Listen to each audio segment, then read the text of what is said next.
Lexim nga veprat e apostujve.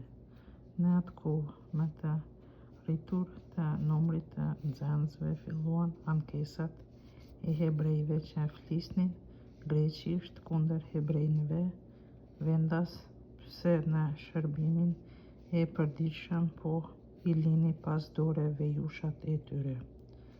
Atëherë të 12 bashkuan në një mbledhje e përgjithshme.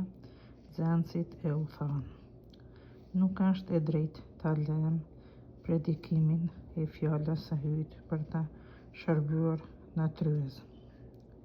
Gjeni pra, o vëllezër, ndër ju 7 vetë në zë të mirë, plot me shpirt shajt e me urtësi, të cilët do t'i caktojnë për këtë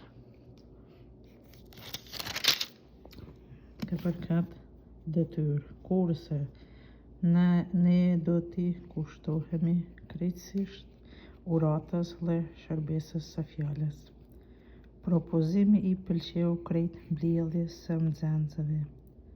Ata atëherë zgjodhen Shtefnin, njeri plot fe e shpirt shajt, pastaj Filipin, Prohorin,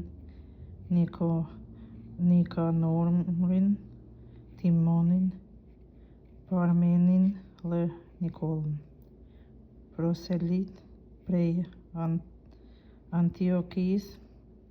Këta I vunë para apostujt, pasi u lutën vunë duart mbi ta.